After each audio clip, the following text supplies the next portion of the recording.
ఏ భగవాన్ ఏం మాట్లాడుతున్నావు? పీన స్వామి, సుబ్రహ్మణ్య స్వామి, గోవింద స్వామి, కుమార స్వామి, నారాయణ స్వామి ఇంతమంది ఉండగా ఒకరితో పుట్టి పుట్టి సత్తు ఉంటే ఈసారి పుట్టేవాడు చంపేవాడు కానీ సచ్చేవాడు కావాలని మొక్కి మరీ పెట్టారు మా నారాయణ శ్రీ లక్ష్మీ నరసింహ స్వామి అని. ఆ సంస్కారం లేనిది నీకు భగవానుని నన్ను పేరుతో పిలుస్తావా? నీకు అదే ఎక్కువ. విజయ్ చాలా ఎక్కువగా మాట్లాడుతున్నావు. ధర్మతేజ జనం వాళ్ళు చూసుకుని ఎలా మాట్లాడుతున్నాడు?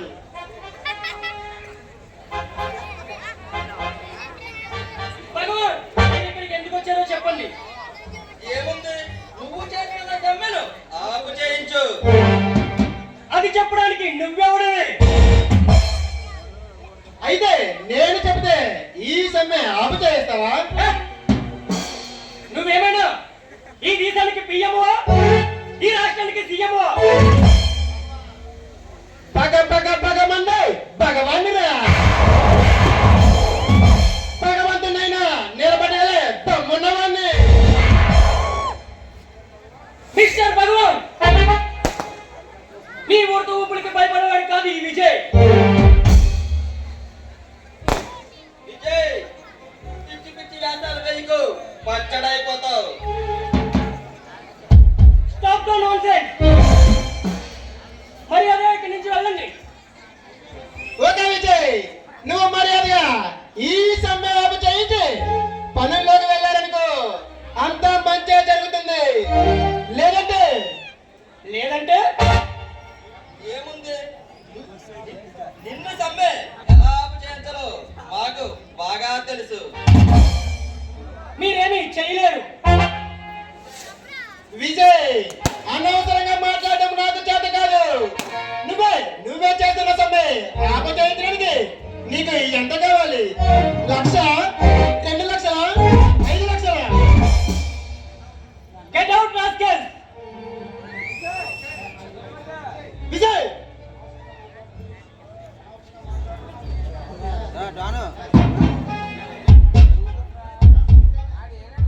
yes విజయ్నే.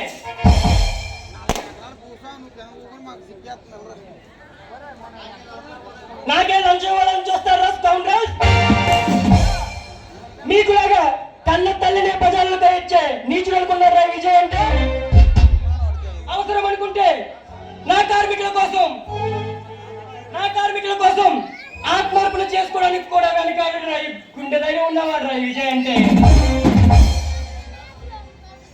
పొండిరా పొండి, మీ చిత్తులు ఇక్కడ సాగం. ఏ విజయ్, గరిమతో తనకోకుంటున్నావు, గాడి మసైపోతావు. ఏయ్ ధర్మతేజ,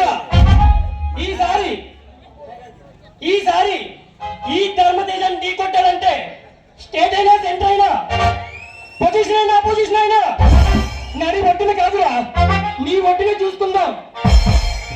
నువ్వు చూపినా సరే నన్ను చూపినా సరే, టైం నువ్వు చెప్పినా సరే నన్ను చెప్పినా సరే, ఎక్కడైనా సరే కత్తులతో కాదురా. ధర్మతేజ ఎంగిలి గుడికి నేను ఓరకొక్కవి నువ్వు మాట్లాడుతున్నావు. నన్నే అంత మాట్లాడతావు? ధర్మతేజ ఆగు. విజయ్ ఈ ఫ్యాక్టరీ నష్టాల్లో నడుస్తుంది, అందుకే లాకౌట్ కూడా ప్రకటిస్తున్నాం.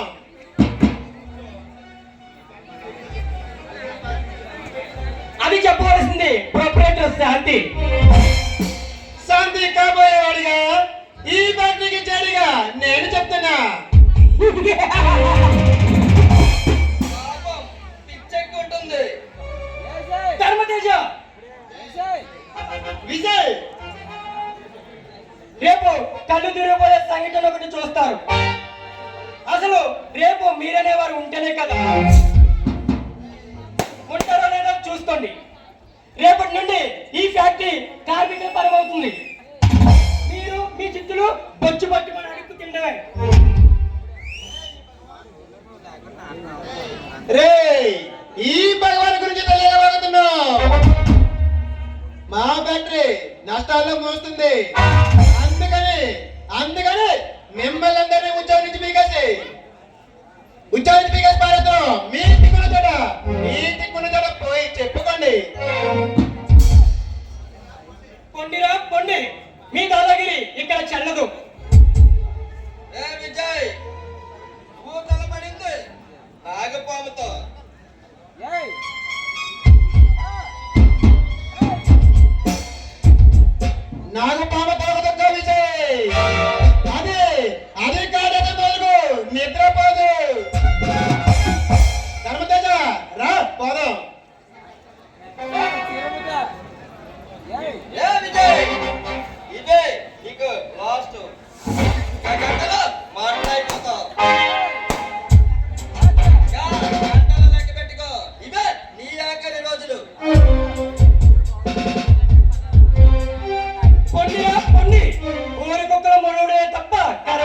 కాదు